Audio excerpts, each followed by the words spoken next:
Growth doesn't come from staying positive. It comes from facing what hurts without letting it define you. Let's get something straight right out of the gate. A lot of people are tired of positive thinking, not because they're negative people, but because they've lived long enough to know that smiling through the pain, it doesn't heal it.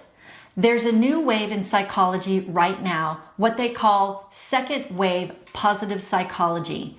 And it's finally telling the truth. Life isn't about avoiding pain. Growth doesn't come from pretending that everything is fine. And strength isn't built by bypassing struggle. The old model says, focus on the good, stay positive, don't dwell on the negative. But that falls apart the moment life hits hard. Trauma, loss, failure, betrayal, illness, setbacks that don't have a quick fix. This new model says something radically different. Meaning comes through difficulty, not around it. And that aligns perfectly with what we talk about in a no surrender mindset. Because surrender doesn't usually happen when things are easy. It happens when pain shows up and you don't know how to carry it. Second wave psychology teaches that the so-called dark emotions, grief, anger, fear, sadness, they aren't enemies. They're information. They're signals. They're part of the human system designed to help us adapt, mature, and deepen. You don't eliminate darkness to become whole. You integrate it. And that's not weakness. That's resilience. There's a man in history who lived his truth in a way most of us, we can barely comprehend. His name was Admiral James Stockdale. Stockdale was a U.S. Navy pilot shot down during the Vietnam War. He was captured and held as a prisoner of war for over 7 years. Can you imagine much of that time in solitary confinement? He was tortured repeatedly. He had no release date, no timeline, no certainty he'd ever go home alive. Now here's what matters. Stockdale noticed something disturbing in the prisoner camps. Prisoners who were the most optimistic, who had expectation, the ones who kept saying, we'll be out by Christmas, we'll be out by Easter, by summer, they were often the ones who broke first. When their hope kept colliding with the reality, it crushed them. Stockdale did something radically different. He refused false optimism, but he also refused despair. He held two truths at the same time. One, this is brutal, like this is gonna suck, and I may suffer for a long time. And number two, I will not surrender my inner identity or my meaning. That's not positive thinking. That's grounded resiliency. That's second wave psychology in a human form. After we fought for our lives during a home invasion, something fundamentally changed. Life no longer felt safe, not just emotionally, existentially. Every day things became challenges. The sense of ease that we once had was gone. We weren't the same people anymore.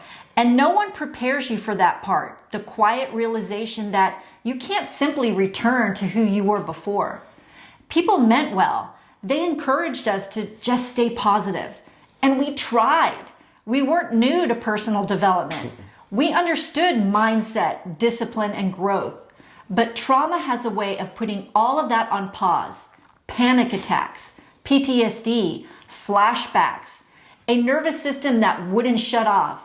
And then the most frustrating part, the inability to bounce back the way people expect you to. The real battle wasn't external anymore. It was internal. And what helped us wasn't pretending that we were okay. It wasn't forcing optimism. It was time, practice, patience, learning self-compassion when strength alone just wasn't enough. And eventually, forgiveness. Not all at once, not quickly, but honestly. Healing didn't come from avoiding what happened.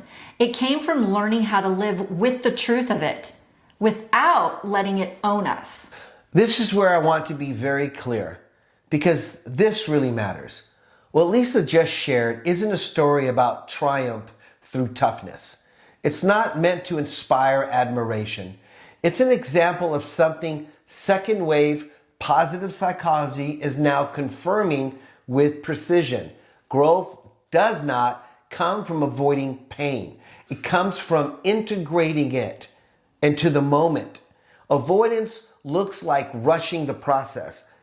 Avoidance looks like forced positivity.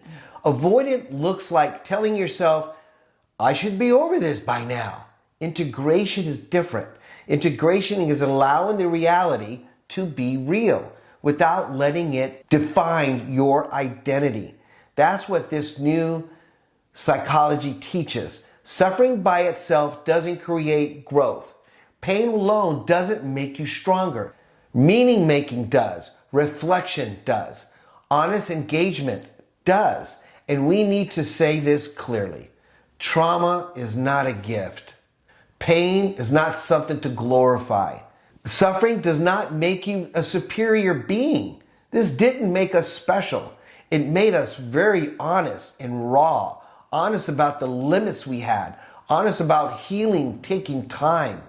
Honest about the fact that strength isn't always loud and impressive. Sometimes strength is simply staying present when everything else wants you to shut down. And this isn't just our experience. This pattern shows up wherever human beings are pushed beyond comfort and control.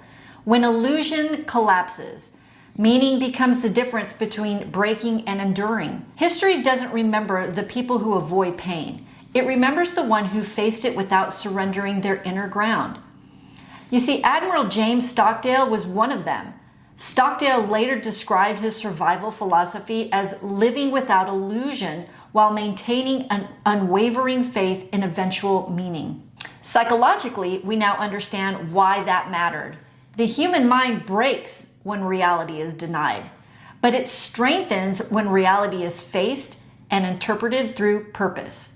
Stockdale didn't pretend the pain wasn't real. He didn't rush through it, push through it. He didn't lie to himself. He integrated suffering into his identity without letting it define his worth. Spiritually, that's powerful because when everything external is stripped away, comfort, control, certainty, what remains is character. And that brings us to the core of this message. Pain doesn't disqualify you from flourishing. Avoiding pain does. This is where the second wave of positive psychology becomes incredibly freeing. It tells us, you and me, that emotion we've been taught to avoid, grief, anger, fear, sorrow, remorse, regret, are not signs of weakness. They're a part of a healthy human response system that we have to reality. When we suppress them, they don't disappear. They show up as anxiety, burnout, numbness, outbursts of anger, self-doubt, fear. But when we allow ourselves to feel and reflect, something powerful happens. We begin to make meaning. Research shows that people who grow after hardship don't ask, why is this happening to me?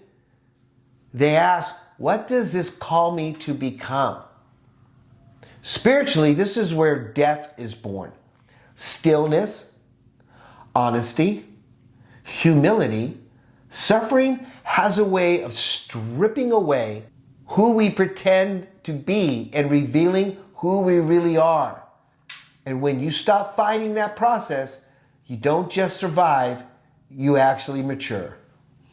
Think about how often we pressure ourselves to move on. Move on from loss. Move on from the pain. Move on from disappointment. But growth doesn't come from moving on too quickly. It comes from staying present long enough for truth to surface. Second wave psychology emphasizes integration. What did this experience teach me about myself? What values does this strengthen? What illusion does this break? Spiritually, that's sacred work because the struggle becomes a refining fire, not a life sentence. And here's the part that gives people permission to breathe. You don't have to be cheerful to be strong. You don't have to be okay to be resilient. You don't have to understand everything to keep going. You just have to stay honest and stay engaged. A no surrender mindset isn't about hype. It's about durability, consistency, marathon. It's about building a mind and spirit that can hold joy and pain at the same time without collapsing. Admiral Stockdale didn't survive because he escaped his suffering. He survived because he faced it without illusion, without surrender. And that's the takeaway. Triumph is not the absence of pain, it's the strength forged through it. That's truth. Truth about where you are, truth about what hurts, truth about what really matters. If you're in a hard season right now, don't rush it, because you can't anyway. Don't numb it out. That you can do. We ask you not to. Don't deny it. Let it shape you. Walk wounded, because the struggle you're in may be doing the deepest work of your life. And if you refuse to surrender, your meaning won't just get through this, you'll come out stronger, clearer, and unbreakable.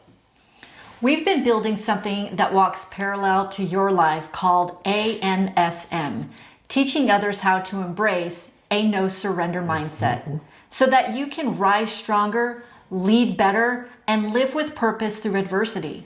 We would love for you to be a part of this journey as we build and grow in community.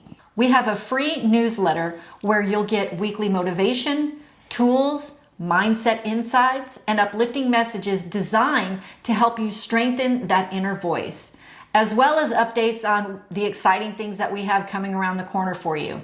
So if you're inclined and you'd like to be a part of this journey, we would be honored for you to sign up at the link below, and we look forward to seeing you there. And remember to stand up and stay in it. Till next time. Till next time.